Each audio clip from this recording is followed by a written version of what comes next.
Plano de Voo, o podcast do Sebrae RS.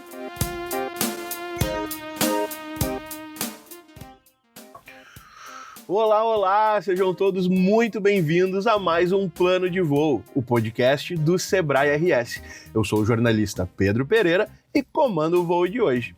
Bom, e depois de uma escala mais do que especial em Chicago, a gente traz os principais insights da NRA Show 2025 com esse voo que aterriza agora aqui no nosso podcast. E quem está com a gente para falar sobre isso e trazer todas essas tendências é o especialista no setor de alimentos e bebidas do Sebrae RS, Roger Klafke. Bem-vindo mais uma vez, Roger, já é de casa. Maravilha, obrigado pelo convite, prazer estar aqui com vocês, principalmente com uma pauta boa, né, que é falar de NRA, de gastronomia, do futuro dos negócios em alimentos e bebidas.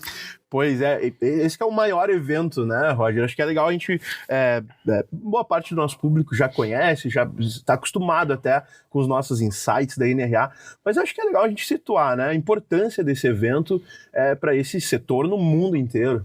Perfeito, Pedro. Essa foi a 103ª edição da NRA, né? A NRA, na verdade, é a Associação Americana de Bares e Restaurantes que promove esse evento já há 103 anos, né? Então, para entender a magnitude do evento, né, a forma como esse setor está bem organizado e maduro no mercado americano, e principalmente Chicago, né, uma cidade aí que se prepara para receber todos os pesquisadores, todos os profissionais da gastronomia durante esse período do evento. Então é um evento que, além do que acontece dentro do pavilhão, ele se expande por toda a cidade, pelos mais de 7.000 restaurantes que tem em Chicago, e toda a comunidade se envolve também, e o setor aproveita, né, para se inspirar no que tem de melhor na gastronomia do mercado americano. Pois é, a nossa produção sempre impecável, levantou alguns números aqui para a gente ilustrar também, né, o tamanho, o porte desse evento. São mais de 2.000 expositores, 600 mil visitantes de quase 100 países. Então, quer dizer, o que está acontecendo e principalmente o que vai acontecer no mundo está sendo ditado, ou pelo menos exposto ali, refletido ali. Sim. Esse ano a feira teve um crescimento, né? Foram mais de 2.000 expositores esse ano. Teve um pavilhão que normalmente ele ficava fechado. Essa foi a nossa 9ª visita nesse evento. Então a gente viu o crescimento da feira, principalmente esse pavilhão com que ele trata de negócios emergentes da gastronomia, principalmente voltado à tecnologia. Então um pavilhão com pequenos negócios, trazendo soluções. Só fazendo uma correção, não são 600 mil visitantes, são 60 mil, é perto disso, né? Mas realmente são mais de 900 categorias de produto, então a gente encontra de tudo, desde máquina, equipamentos, soluções, insumos, né? Muita pauta relacionada à parte educacional também no evento, né? Mas principalmente essa parte de tecnologia, de software, máquinas e equipamentos teve um crescimento grande na feira, ocupando bastante espaço, mas a gente vê muito essa entrada da tecnologia, empresas menores oferecendo muitas soluções de tecnologia para gestão, para cozinha, né, para gestão de pessoas, atendimento aos clientes, complementando, né, todo esse ecossistema aí da gastronomia. Rola um networking ali também, então muito interessante, assim, né, contato com a indústria, tudo mais. Tem para todos os gostos, é o que eu digo, né? Ela é uma feira que traz o que tem de tradicional nas feiras de bares e restaurantes, né? Ou seja, as cozinhas show. Tem muitos profissionais que vão com essa visão de ver tendências em cardápio, em insumos, em preparos. Os principais cozinheiros aí do mercado americano e do mundo também estão lá dando aulas show, mas também a parte de gestão muito forte, né? Quem quer ir com esse objetivo, né, de entender o que está acontecendo de vanguarda em termos de gestão, né, de administração de bares e restaurantes também é bem servido, né? E também essa parte aí de máquina, equipamento e tecnologia, como eu já comentei. Pois é, vamos passar por tudo isso ao longo aqui da nossa conversa. Eu quero começar te ouvindo, Roger, justamente sobre essa questão de gestão, né? E inclusive gestão de pessoas, liderança. Eu sei que isso foi uma das tônicas, assim, do evento. Que tu trouxeste de lá, assim? Sim. Até 2019 a gente observa, né, a gente teve a oportunidade de ir na feira em algumas oportunidades, né, observa cada vez mais uma proximidade do que tem se tratado na feira e do que a gente tem como necessidade desse mercado aqui no Brasil, né? Antes tinha uma distância um pouco maior. a pandemia, infelizmente, nos aproximou, né? Então a gente tem problemas, tem discussões que hoje são globais, né? Essa pauta da mão de obra, por exemplo, né, é um problema que a gente enfrenta aqui no Brasil, no estado, em diversas cidades aqui do nosso estado. Essa é uma das principais pautas e hoje é uma discussão presente em diversos fóruns, também na NRA, né? Às vezes o pessoal pensa, o mercado americano não tem uma legislação trabalhista, né, tão complexa que nem a brasileira, é mais fácil contratar, é melhor remunerar.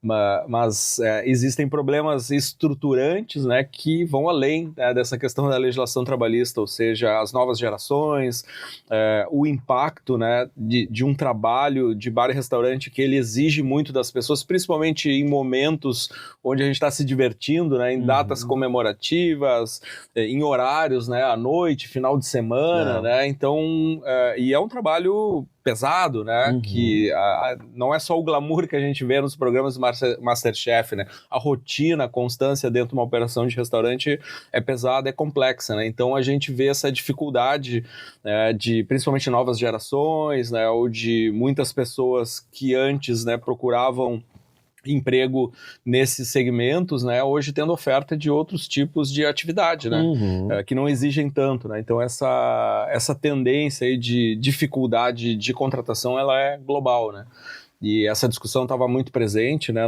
nos fóruns lá da NRA, e principalmente com essa visão, né, de como a tecnologia pode vir a agregar tanto em máquinas e equipamentos, né, que possam substituir atividades que são repetitivas, que são perigosas, né, para que a gente possa melhorar a produtividade, sim, ter pessoas trabalhando em funções que são mais estratégicas e necessárias, né, não tão repetitivas, né, dentro das operações. Pois é, e tá apontando para onde isso, Roger? Que funções ou que modo de agir, de gerir, estão se mostrando mais sustentáveis daqui para frente? Assim.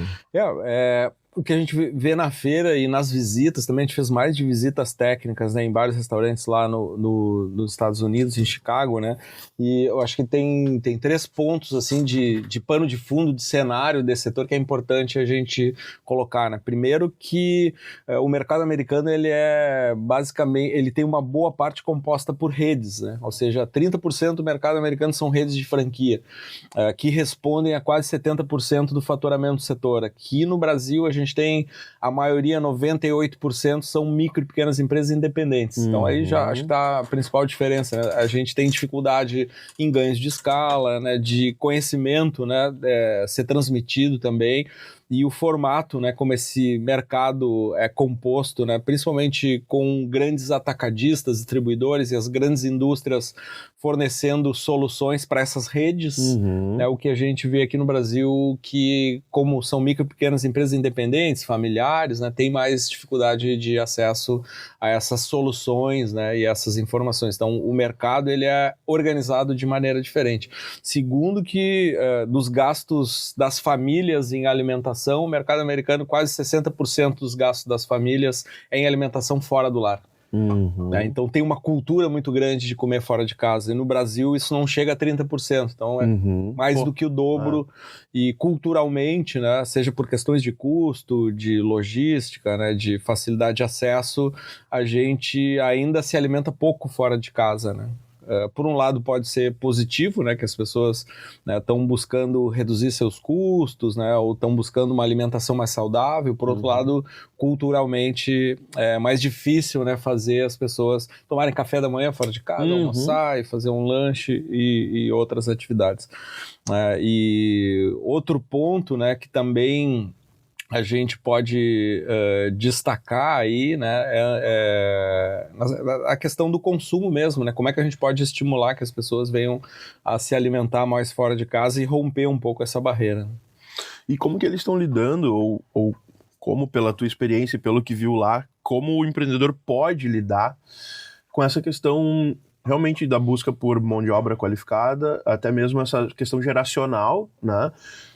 Que busca propósito, que busca outras coisas no mercado, né, para se colocar num lugar onde realmente faça sentido, onde realmente tenha, respeite muito do que ela busca para a vida pessoal e tudo mais, né, conciliar tudo isso. como que esse segmento, esse setor está lidando com essa geração e, enfim, com todas essas questões, né, em busca dessa mão de obra. Eu acho que tem muita dificuldade aqui e lá, né? Eu vou exemplificar com uma visita técnica que a gente fez numa das operações da Starbucks Roastery Reserve, né? Que é uma loja especial da Starbucks, que ela tem seis só desses modelos no mundo. Uma delas é em Chicago, né? A primeira abriu em Seattle, que é a sede da Starbucks, em 2014, e essa abriu em Chicago um pouquinho antes da pandemia, 2019. Então ele é um grande templo dedicado ao mundo do café, tem uma torrefação de café lá dentro, né? Tem grãos especiais, tem uma loja ali que vende produtos, né, relacionados ao café, canecas, enfim, casacos, roupas, souvenir, tudo que tu imaginar. Tem até café. Tem até café. E essa máquina que faz a torrefação do café, ela distribui os grãos, né, para todos os andares, são 5 andares. Olha essa loja específica, na rua mais cara, mais nobre lá de Chicago. Aí tem uma padaria, tem uma confeitaria, tem um espaço que é um laboratório que pode se obter café pelos diversos métodos, né, de obtenção aí do café com esses grãos. Tem um bar de coquetéis com cafés, enfim.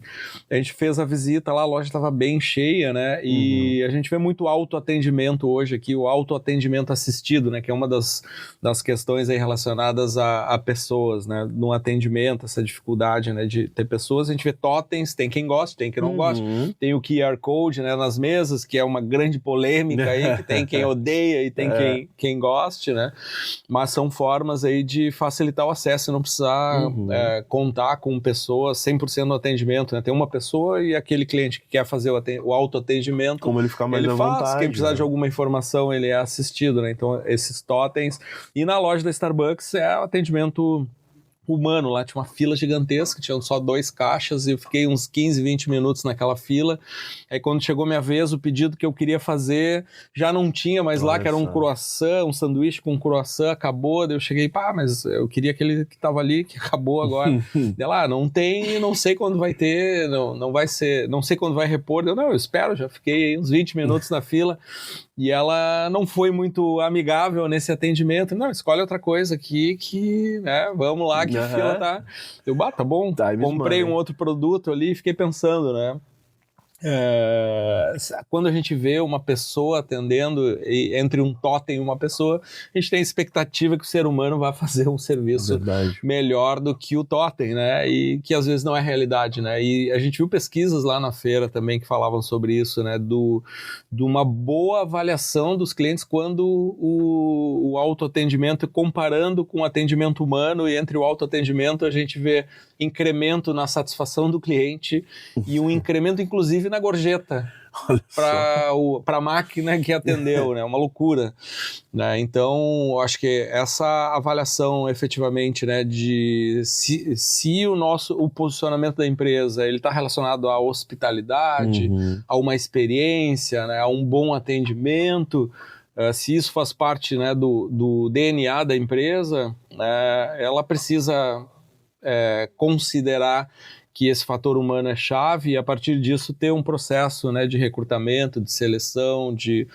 manutenção dessas pessoas na equipe, né, de retenção desses talentos, né, de remuneração, de escala de trabalho, né, que propicie que as pessoas se mantenham nessa atividade, né? Se o fator humano é chave, né, a remuneração vai ser diferente, os benefícios têm que ser diferentes, né, o tratamento, né, a empresa precisa investir nisso, né? Sim. Agora, se for possível substituir, utilizar, né, fatores aí de tecnologia que reduzam essa dependência, se isso fizer sentido para a empresa ou principalmente para os clientes da empresa, né, eu acho que precisa haver essa substituição. E a gente está no meio dessa discussão, né? Sim. Às vezes aqui a gente vai, né, o pessoal vai comer um X ali, quer sentar, quer ser bem atendido. Quer ser chamado pelo nome.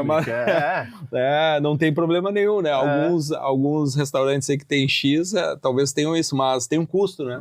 Cada vez mais o fator humano ele é valorizado, tem um custo dessa mão de obra. Sim. E se o cliente, né, não entender que se ele quer efetivamente um serviço, ele vai ter que pagar um pouco mais caro por isso. Né? E sempre alinhado com a proposta realmente, ou até com a proposta até da marca, muitas vezes, né? Se é essa experiência mais personalizada, mais humana mesmo, ou não. É praticidade, entrega, padrão, e tu sabe que vai encontrar, que vai ser rápido, e tu vai ser bem atendido e pum, vai embora e tal. Então, né, acho que vai muito também da proposta, né? Tem isso, né? Tem os restaurantes que eles chamam de full service, né? Ou seja, tu já vai sabendo, né, que, cara, o tips lá, a gorjeta, muitas vezes é a maior parte da remuneração de um garçom da equipe, né, e ela chega a 30%, 40%, então tu sabe, se tu escolher ir num restaurante que tem que oferece esse serviço, né, tu vai pagar 30% mais lá no final, né, pelo serviço que foi executado, né? A gente aqui ainda é um pouco confuso, né? Senão, né, tu vai num restaurante, né, que eles chamam do fast casual, né, que tem uma comida teoricamente de qualidade, mas é um serviço fast food. Tu vai, faz o teu pedido, recebe aquele pager, né, vai pra mesa, e aí quando tiver pronto, vai tocar ali, tu vai lá, pega, não tem a proposta, né, de serviço. Isso faz com que o valor, né, do produto fique mais acessível. Sim, então é uma escolha. Né? Agora, a automação, a gente está falando do atendimento, mas a automação ela está presente, ou pode estar presente em todos os processos. Até na questão realmente dos processos internos, né, da preparação, segurança alimentar, né, pode ganhar com isso, enfim, reduzir falhas manuais ali no preparo, daqui a pouco reduz inclusive perdas, né, de insumos, enfim. O que é tendência hoje, que a NRA mostrou em termos de automação desses processos também? Bom, a gente já vê, por exemplo, vou dar um exemplo do forno combinado, né, que é o forno, é o air fryer gigante, né, vamos dizer assim, mas que ele é muito mais que isso, né, tem marcas, né, onde esse forno ele já está completamente automatizado e é possível programar e num forno desse fazer diversos preparos. Eu estive visitando em Soledade um dos clientes nossos, né, que não teve na NRA ainda, né, mas estava me mostrando a cozinha e ele falou, cara, com esse forno combinado aqui, a gente tá pouco usando o fogão, né, porque é possível fazer arroz, é possível fazer brócolis, é possível assar uma carne, é possível fazer tudo no forno e tudo ao mesmo tempo, sendo que esse preparo pode ser programado, né, quando ficar pronto vai avisar, não precisa de um cozinheiro ali monitorando e preparando, então alguns preparos de mais escala podem ser feitos ali, inclusive tem economia de energia, dependendo do que se vai usar, né, entre o gás e entre a energia elétrica, para uso desses fornos combinados, que cada vez mais tem tecnologia embarcada, que pode fazer diversos preparos, onde não tem essa transferência, né, dos aromas dos alimentos ali, avisando quando está pronto.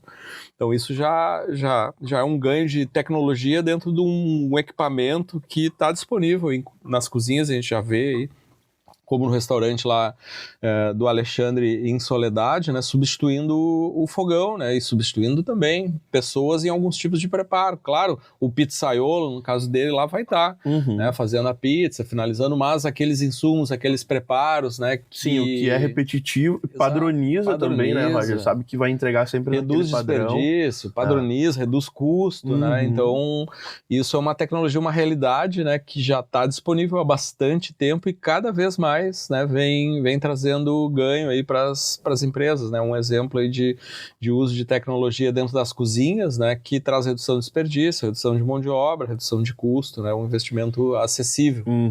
E essas tecnologias, em sua maioria, elas são também muito fáceis de conduzir, de manusear, ou também vai precisar capacitar a equipe para lidar com essa automação? Qual é o nível de preparo tecnológico que precisa para interagir com esse ferramental? A gente fez uma visita lá no stand da Rational, que é o que criou, né, esse modelo aí do air fryer, do forno combinado, uma empresa que é reconhecida e que tem essa tecnologia que é considerada a Ferrari, né, dos fornos. Então, tu pode ter fornos de diversos tipos, esse é o que é o número 1, né? E o exemplo lá na visita técnica que a gente fez, que ele explicou todas as tecnologias, né, é como antigamente a gente tinha o motorista de táxi, né, que precisava confiar na memória dele, no conhecimento dele das ruas, ou num mapa físico, né, para chegar no melhor tempo esperado, né, pelo passageiro no destino, né? E hoje, com a tecnologia do Uber, por exemplo, né, tu bota lá no Waze, no mapa, ele vai dizer, olha, em 10 minutos eu estou em determinado ponto e o melhor caminho é esse aqui.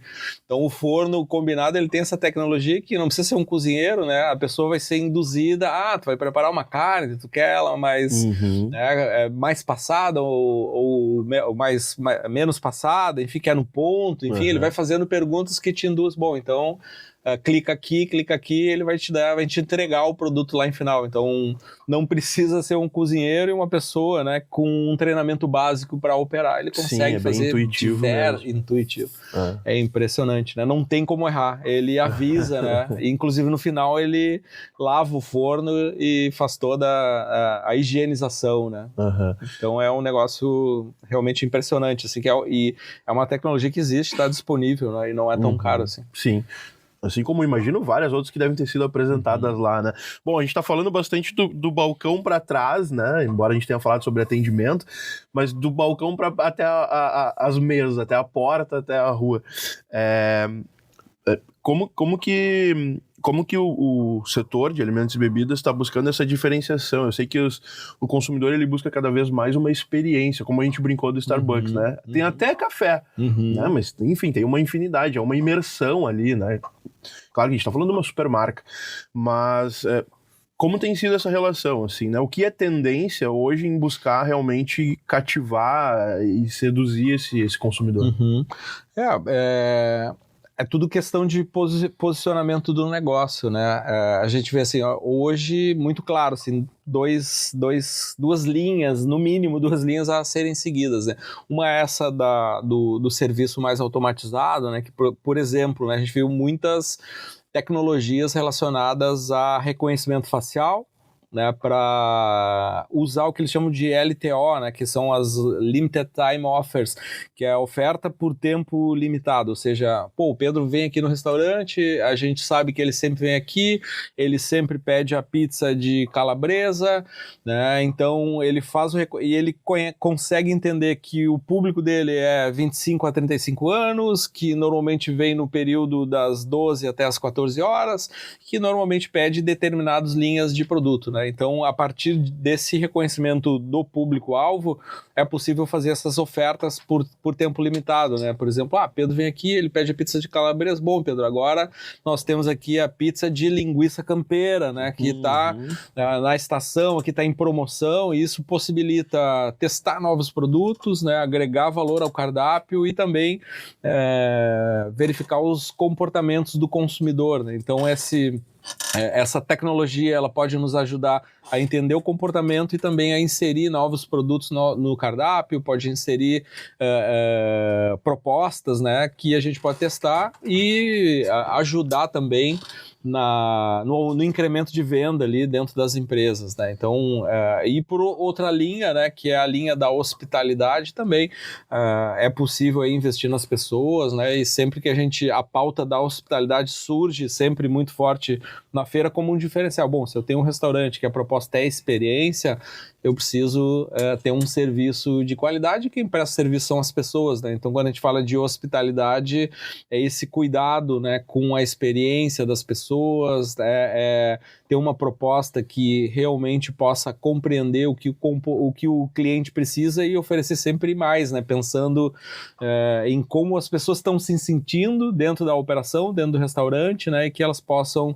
sair de lá melhor do que elas entraram, né? E aí compõem o serviço, o cardápio, toda a jornada do cliente, né? A chegada dele até o restaurante, como é que ele foi recebido, né? Como é que ele foi conduzido, né, até a mesa, como é que ele recebeu o cardápio, como é que ele fez a escolha, como é que esse prato escolhido chegou até a mesa, se estava, né, com boa qualidade, se não teve erro na entrega na mesa, porque às vezes a gente faz o pedido, vem o pedido errado, trocado, ou esquece, ou demora, se ele gostou do que consumiu, se na hora de pagar houve atrito nesse pagamento, né, se conseguiu fechar a conta, se foi embora, deu tudo certo. Então nessa jornada, né, de hospitalidade tem diversos pontos possíveis de atrito, né? E mapear essa jornada, como se faz aí no mercado digital, dentro de uma operação de hospitalidade, é algo aí que a gente pode ajudar, incrementar, né? Para que essa experiência seja mais fluida. A tua experiência em hospitalidade e atendimento é tão grande que tu sugeriu o Sabor Linguiça Campeira para um alegretense, capital da linguiça. Então, quer dizer... certeiro! Tá na veia, não adianta. O cara sabe o que tá falando, viu, Roger? Que legal. Mas é muito isso, né? É muito da identificação também com a marca e tudo mais. Agora, a gente tem hoje um público que cada vez mais ele quer propósito, né? Ele quer se relacionar mesmo. Ele se sente responsável pela marca da qual ele consome, né? E transparência e outros valores são muito importantes para esse público. Como que o setor de alimentos e bebidas está transmitindo isso, está construindo isso para o seu público? Bom, tu tocou num ponto aí que é um dos caminhos, né? Quando a gente fala de hospitalidade, né? A gente ouviu a palestra lá do Danny Meyer, que é o papa da gastronomia em Nova York, né? Ele fala muito sobre isso, né? Que como é que a gente pode, de alguma maneira, ter alguma oferta dentro dos restaurantes que a gente consiga transformar o cliente, né, num convidado, né? Existe muito essa troca. A gente ouvia muito tempo falar assim, os clientes, o customer, né? E hoje está se chamando do guest, né? Que é o convidado, né?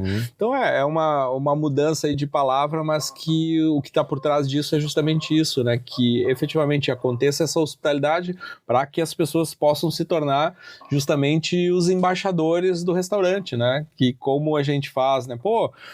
Me indica um restaurante para ir, ou qual é teu restaurante preferido? Se a pessoa diz, mas eu fui lá, não gostei, é quase uma ofensa, mas como assim tu não gostou, né? Tu não entendeu, né, o que é esse restaurante, né? Então, quando a gente tem essa conexão com os clientes, que os clientes são verdadeiros embaixadores, são aquelas pessoas que defendem a marca, houve essa conexão, né, do propósito do negócio, esse entendimento, né, do que é a proposta da empresa com os seus consumidores, né? E isso acontece em diversos lugares, né? Aqui em Porto Alegre a gente tem alguns clássicos, né, que estão há bastante tempo, ou empresas mais novas que se conectam de maneira bem forte com o seu público, né, que são opções também, né? Aqueles restaurantes ou estabelecimentos ou aquelas marcas que olham mais para mercado de nicho, né? E aqueles que, né, em algum momento tentam atender todo tipo, né, de segmento e às vezes acaba confundindo a cabeça dos consumidores. Então, olhar de maneira mais efetiva, né, para o público que se quer atingir e fazer essa comunicação é realmente um desafio, né?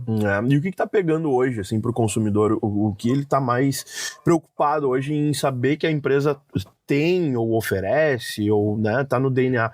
É a questão da sustentabilidade, é a questão da responsabilidade social. O que o público está exigindo hoje, falando da nova geração, a gente fala muito sobre isso, né? Geração Z e tudo mais, Zalfa, né? Mas quem nos acompanha aqui já está bem por dentro desses conceitos, mas é também o público mais tradicional, né? Que está aí, está consumindo. Perfeito. Tem alguns fatores, né, quando a gente fala de alimentação, né, algumas macro tendências aí que se destacam, né? Essa preocupação da saudabilidade, da longevidade, de valorização dos produtos regionais, né, como a linguiça do Alegrete, né? O nosso queijo serrano, a carne do Pampa gaúcho, né, do bioma Pampa, respeitando, né, toda essa questão de produção com o nosso bioma, o mel produzido aqui no estado, os vinhos gaúchos, né, com as IGs aí que a gente tem, o espumante, né? Então essa valorização do terroir local, né, para falar bonito, né, dos produtos regionais, locais, artesanais, né? Eu acho que existe um resgate da comida de verdade, dessa alimentação, da sustentabilidade também, né? Eu acho que são elementos aí que aparecem, mas no Brasil principalmente, né, hoje a gente tem que colocar nesse panelão todo aí de tendências, um elemento que é fundamental, que é a questão preço, né? Então, o consumidor ele tem essa aspiração, né, de consumir produtos locais, regionais, artesanais, sustentáveis, né, com essa preocupação, mas, né, no fim, se não tiver tem que caber no bolso. Tem que caber no bolso, né? E às vezes, né, o consumidor acaba fazendo, né, essa escolha principalmente em função de preço, né? Então, no mercado brasileiro, outra diferença, né, que eu não esqueci de comentar ali no início, né, entre o mercado brasileiro e americano, né, no mercado americano a gente tem 360 milhões de pessoas habitando os Estados Unidos. No Brasil a gente tem um pouco mais de 210 milhões de pessoas habitando o Brasil. No Brasil a gente tem 1.300.000 negócios de bares e restaurantes formais, fora os informais.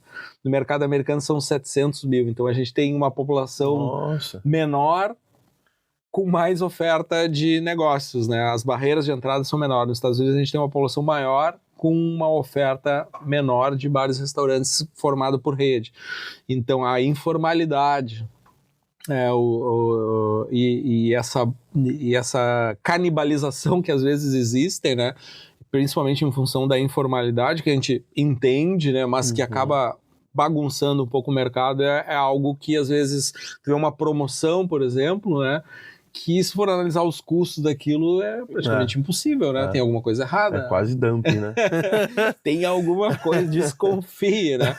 Então o consumidor ele busca pelo melhor preço, né? Tá no nosso direito, né? De buscar, de garimpar, mas também a gente tem que entender, né? Que uma cozinha, para garantir segurança na manipulação dos alimentos, ela precisa ter alguns cuidados, tem que ter fornecedores de qualidade, tem que ter uma equipe treinada, tem que ter orientação, no mínimo, né, de um nutricionista, engenheiro de alimentos nos processos, né, tem que ter essas garantias que custam, né, para as empresas, e às vezes a gente vê, né, alguns preços de produto que talvez, né, essa empresa ou ela tem uma vantagem competitiva muito grande, consegue comprar com qualidade, ou esteja num imóvel próprio, que não paga aluguel, talvez tenha uma equipe enxuta e muita tecnologia embarcada que ela consegue comprar bem em grande quantidade e usar a tecnologia e oferecer produtos mais baratos, né, mas é difícil, né? Em alguns casos aí onde tem informalidade, eu acho que é um ponto aí que acaba meio que bagunçando essa nossa noção do qual é o preço real, né? E até não é o foco da nossa conversa, mas não vamos perder esse gancho, né, que tá passando, que é o seguinte, às vezes é uma dificuldade em precificar mesmo, né? É complicado, e daqui a pouco ele tá se prejudicando o próprio mercado, porque, né, tá prejudicando o próprio negócio e dificultando a concorrência por um erro. E é nisso que o Sebrae, né, pode ajudar muito. Então, assim, pra gente aproveitar para sempre reforçar isso, né, Roger, que o Sebrae também tá sempre com as portas abertas para ajudar esses negócios ajuda o próprio negócio e o setor como um todo. Tu trouxe um ponto fundamental. Teve com a gente na missão um dos empresários, foi o Luciano, que é da Olitécnica de Caxias, que ele trabalha justamente com software e tecnologia que ajudam nessa parte de gestão, controles financeiros, né, que com os consultores do Sebrae a empresa pode ter esse acesso, mas a tecnologia ajuda, né, a enxergar esses números com maior qualidade. E na feira a gente viu muita oferta de tecnologia, por exemplo, né, um dos que mais fez sucesso lá era um lixo que tinha uma balança onde tinha uma câmera que fazia essa identificação dos produtos que na cozinha, por exemplo, né, se a pessoa não tiver a técnica adequada, talvez ela esteja lá manuseando uma carne, uma proteína, um filé, imagina, né, o custo desse filé dentro do CMV da empresa, e ele vai lá e dá um corte um pouco, né, maior do que precisa e atira no lixo aquele produto, né, o dinheiro indo pro lixo, né, então essa câmera identifica aquela proteína, já lança lá no sistema, no CMV, né, que esse produto identifica qual é, vai na conta, né, opa, tem algum problema, né, o custo da mercadoria vendida faz parte da formação do preço, e quanto mais alto esse CMV, que significa que eu ou tô comprando mal, né, tô pagando muito caro pelo produto, ou tô desperdiçando, isso vai impactar no meu preço lá na frente, né, o consumidor vai pagar mais caro, ou vai evitar de comprar porque tá muito caro, ou a nossa margem lá no final vai ser impactada. Então esse sistema aí que identifica o desperdício, né, ele atua na sustentabilidade, né, porque mais de 30% do alimento produzido no mundo vai para o lixo, né? Então, parte disso, maior parte disso está no residencial, mas as empresas também colaboram com isso e está na sustentabilidade econômica, né? Porque vai pro lixo também, né? Tem desperdício de ponta a ponta, infelizmente. E que bom que tu trouxe justamente o exemplo da tecnologia, porque a gente já falou sobre automação, mas assim, um tema que não dá para fugir, e, aliás, não tem por que fugir, que é a inteligência artificial, né? Não só nesse segmento, né? Tá na vida das pessoas, né? Enfim, ontem eu conversei com um amigo que estava num treinamento da área dele lá, que é contábil e controle financeiro, e o palestrante perguntou, quem tá usando inteligência artificial todos os dias? E aí ele mas ficou meio assim, né? Não levantou a mão, poucos e tal. E alguns dias da semana, daí ele já... E o palestrante tem que usar todo dia, para tudo, pode ajudar em tudo. Enfim, como é que a inteligência artificial está aparecendo no setor de alimentos e bebidas? O que foi mostrado na NRA? O que o Sebrae também já está trabalhando? Então, esse próprio sistema de identificação, né, do desperdício, ele usa, né? A venda dele lá estava justamente olhando para isso, né? Ele identifica o produto, ele já lança no sistema de contas da empresa, né, que já vai lá pro DRE, para os fluxos de caixa da empresa, que ele vai apontar, né, historicamente, aí, olhando o teu faturamento, teu desperdício está acima da curva, né? Liga a sinaleira vermelha e diz, no final do mês vai faltar dinheiro. Né? E provavelmente tu tem que pedir as opções de mercado para tu acessar crédito, né, capital, de giro para suprir essa demanda aí de matéria-prima estão disponíveis aqui. Então ele já faz essa identificação e já dá essas possíveis análises, né? Eu acho que tu trouxe um ponto importante, né? Tem algumas empresas que já estão fazendo, né? Ou seja,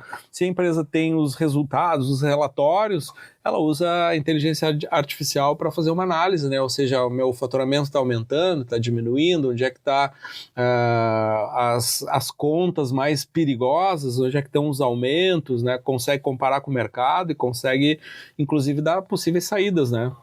É um serviço completo ali.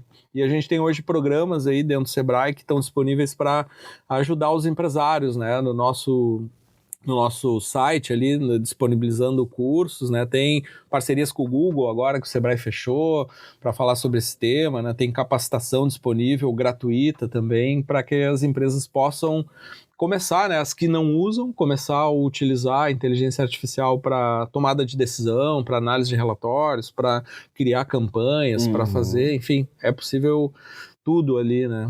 E tem que começar, né? Porque às vezes pode assustar um pouco quem não é muito afeito, assim, ao uso da tecnologia e parecer que é uma coisa realmente para iniciados, assim, né? Mas não, né, Roger? É bater um papo mesmo com a ferramenta para começar a entender e a própria, seja qual for a plataforma escolhida ali para, né, começar a tatear aí nesse meio, a própria plataforma vai sugerindo ferramentas que podem ajudar para isso, para aquilo, tudo mais. Então, a gente sempre tenta reforça isso, né? Comece de alguma maneira, porque vai se desvendar de uma forma muito intuitiva, né? Essa relação com a inteligência artificial. Então, analisar um relatório que já existe e que já é analisado, só que, né, pela própria equipe, joga lá, vê o que acontece, né? Vai experimentando, acho que é por aí, né? Isso, acho que é uma outra visão, né? Pode ser um bom conselheiro aí, um mentor ali para trocar uma ideia, enfim, para ganhar tempo também, né? Às vezes aí é um caminho, um atalho, encurta algumas coisas para que a gente possa, claro, não substitui completamente, né, a visão aí de um consultor, do mentor, mas ele já te dá uma análise um pouco mais detalhada, né, de algumas coisas que talvez não tenha tempo ou muita proximidade, né, para quem não gosta de números, por exemplo. Recentemente a gente viu lá em Chicago, né, teve um dos restaurantes mais conhecidos do mundo, que inclusive lá de Chicago, que o chefe anunciou que está desenvolvendo o cardápio dele utilizando a inteligência artificial. Ou seja, né, tá utilizando esse conselheiro ali para ajudar ele a desenvolver um novo menu para o restaurante sazonal, utilizando produtos locais, né, ou de acordo com o que os consumidores estão precisando, né, ajudando a criar. Né, então, um chefe premiado está se aconselhando, né, com a inteligência artificial para criar o menu, porque a gente não vai utilizar também, né, para, como pequena empresa, buscar esse recurso. Isso é um aconselhamento, né, porque tem que saber para onde quer ir, né? Eu sei para onde eu quero ir, ele vai me ajudar a chegar lá, mas assim, eu preciso saber. Com certeza o chefe não pergunta ali qual é o cardápio, ele diz: olha, eu prefiro assim, o meu estilo é esse, eu quero entregar desta forma e uma combinação que me leve a tal resultado e tudo mais, e aí vai se aconselhando, né, sobre o caminho. Agora, não substitui, né, porque a gente tem que saber qual é o nosso norte, né, então o empreendedor, acho que, enfim, quero ouvir né, de ti sobre isso, mas o empreendedor, ele, pegando esses conceitos, como a gente falou aqui até agora, e entendendo onde ele quer chegar, acho que são ferramentas potentes aí, né, para ajudá-lo a trilhar esse caminho. Isso, sem dúvida. E o nosso papel é esse, né, fazer essa aproximação, trazer esse cardápio de soluções aí que tem disponíveis no mercado para que o empresário possa ter esse suporte, né, e escolher. Isso que tu falou tá perfeito, né, a leitura, ele tem que saber, tem que estar claro o posicionamento da empresa, o que ele quer do negócio e usar os recursos para acelerar essa jornada dele em direção ao destino, né, que ele quer chegar. Pois é. Bom, por falar em cardápio, Roger, tá só começando a nossa série sobre NRA, a gente, né, bateu esse papo aqui para dar uma introdução mesmo, uma visão, um panorama sobre tudo que foi abordado e falado lá, mas a gente vai trazer ainda muitos insights ao longo da nossa série, então temos um vasto cardápio ainda a ser explorado, né, pelo plano de voo. Então eu te agradeço mais uma vez pela participação, é sempre muito enriquecedor te receber aqui no plano de voo e ouvir tudo isso sobre, né, o setor de alimentos e bebidas. Obrigado mais uma vez. Maravilha, obrigado pelo convite. Esse ano a gente, né, fez uma imersão focada justamente em colocar em prática esses conceitos de hospitalidade que a gente escuta na nossa jornada com os nossos clientes. Então foram 16 empresas aqui do estado que estiveram com a gente conseguiu ter uma jornada extremamente rica e fluida de visitas técnicas, de troca entre esse grupo, de aproveitamento na feira, e agora a gente está justamente na etapa de acompanhar essas empresas nos próximos 6 meses na implementação. Né? Cada uma dessas empresas está desenvolvendo melhorias, né, que vão transformar e impactar os seus negócios a partir do que a gente viu na feira. Então a gente faz esse acompanhamento em novembro, já fica o convite aí para quem quiser participar, a gente vai apresentar aquelas empresas que mais se destacaram, vão apresentar os seus cases, né, mostrando a transformação a partir do que a gente viu na NRA, na vida real nessas empresas. E aí a gente já lança a nossa seleção para a imersão NRA 2026. É isso aí, tem muito trabalho pela frente, né? É só o começo e a nossa série também tá só começando. Então, quero agradecer especialmente a você que ficou com a gente até agora nesse voo e deixar o convite também para você acompanhar os outros episódios e tudo mais que está à disposição no plano de voo aqui no Spotify.